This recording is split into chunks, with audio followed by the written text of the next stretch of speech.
What's going on, guys? JSGC here, and we're here for another Manchester City video. This time we're going to be covering all of the latest news that's been happening with Manchester City this week. We're going to crack on with the video. Now, we're going to cast your mind back to last week, and we're going to talk first about the Premier League. Manchester City picked up, of course, that 2-1 victory over Liverpool. It's moved Manchester City 4 points behind. Sergio Aguero, his goal was cancelled out by a Firmino equaliser before Leroy Sané a few minutes later struck to give Manchester City that huge win. It means now we're in a situation where Liverpool play this weekend. They've got a match against Brighton away. Manchester City have got Wolves on Monday night at home. And so we're facing a situation where we've got a battle for the Premier League, because for the last week we've had a couple of cup games. So it's managed to take our mind off it. We've scored 16 goals. So we'll go again for the Premier League coming up next week. Next up, Pep, he has been given a first stage warning for throwing his hooded scarf on the floor in the Liverpool game. It's pretty strange, but there we go. Apparently he's got 3 more warnings. If he gets 3 more warnings for chucking things like his scarf, then he'll get a touchline ban. Pretty weird and pretty strange, but there you go, the FA and their strange rules for you. Next up, some good news in terms of the FA Cup. Our bogey team, Wigan Athletic, knocked us out last season, beat us in the FA Cup final 2013. We don't have to worry about them this season in the FA Cup. They're out. They lost 1-0 away from home against West Bromwich Albion. Always good news for Manchester City there. And talking of the FA Cup, Manchester City played against Rotherham. I said we've scored 16 goals this week. 7 of them came at home in that match against Rotherham, beating them 7-0 in the FA Cup third round. Phil Foden scored his first Manchester City home goal at the Etihad Stadium. Delighted for him. Also, in that FA Cup match, we saw Phillip Sandler make his Manchester City debut in the FA Cup match. Well done to Philip. Hopefully he'll have many more appearances for Manchester City. And last but not least, on the FA Cup, Manchester City have drawn Burnley at home, if you was unaware, in the 4th round. That's a repeat of the 3rd round last year in the FA Cup. The Burnley match, it's been announced, won't be on television, so it'll be kicking off Saturday at 3 PM kickoff on January 26th. It can't be the Sunday because we play on the Tuesday against Newcastle in the Premier League. So there we go, that's the FA Cup done and dusted. We're going to move on to the other cup, and we've got the Carabao Cup. Now, the second leg has been confirmed for the Carabao Cup. Manchester City will play on the 23rd of January against Burton Albion. That's going to be a 7:45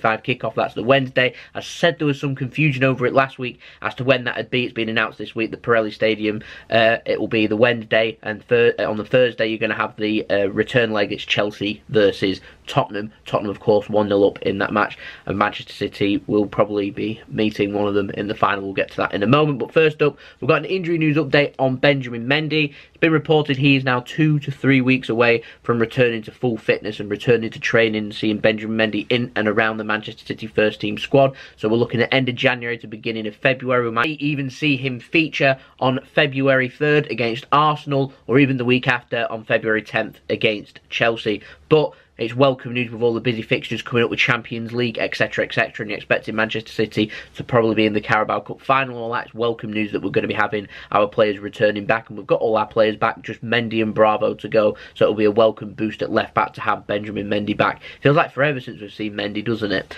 Now, next up, we've been in Carabao Cup action. I said I'd get to it. 9-0. Wow, there we go. There's a 16 goals, 7 against Rotherham, 9 against League One side Burton Albion. Gabriel Jesus, he managed to score 4 goals, and it's making that second leg now in a couple of weeks on Wednesday, the 23rd of January. Pretty meaningless and pointless, but there we go.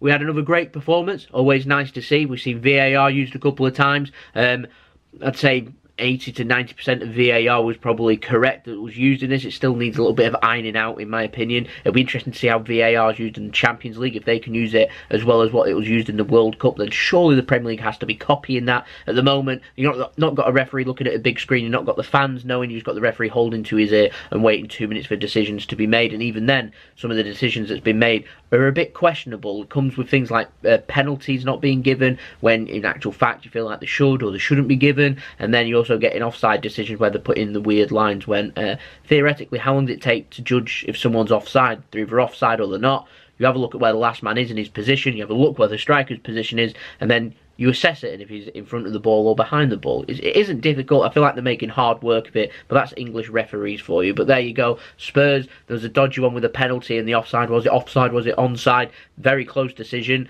I feel like they should introduce a ruling where if a decision's that close, and the referee looks at it and he says it's a close call, we'll stick with the on-field decision like they do in rugby, then it'd be worthwhile going along them lines. But football, very stubborn when it comes to things like that, and so it'd probably take a few times for VAR to work, and it'd also be nice in the stadium to know what's happening and things to be shown on the big screen. The referee don't even have to run over to the screen to look, he could just look up and look at the big screen. I'm fairly sure all Premier League grounds have got a big screen. If they haven't, they should. And last but not least, in the news, we have got some news with John Stones. It's been reported. It's all to do with his private life, so I'm not going to go into the details because it's private. But he split from his ex-girlfriend, or his girlfriend of 9 years, and that's pretty much the incident. Why that's made it into the news, I don't know. There's a load of bitter fallouts over it and all that, but there's been pictures of Raheem Sterling put in the thumbnail. It's all pretty weird why the newspapers continue this bashing. I do not know. It's very strange. It is really weird. But at the end of the day, the fact is, John Stones, he's had a kid with this partner that he's had for 9 years. She's 18 months old.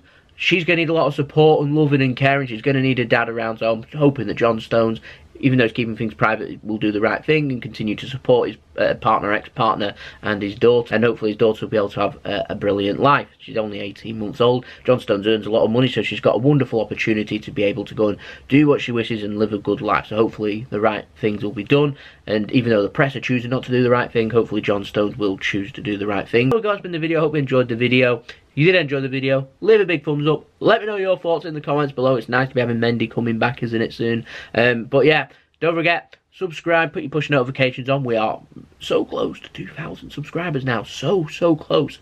12 away. Can we hit that before the weekend? That'd be absolutely brilliant, wouldn't it? So make sure, if you are new around here, you subscribe, press the bell, and put your push notifications on. Social media links down in the description below. And I'll see you all again for the next Manchester City video. So I'll see you then. So it's been JSGC. Hope you'll have a wonderful rest of your day. Peace. Ciao for now.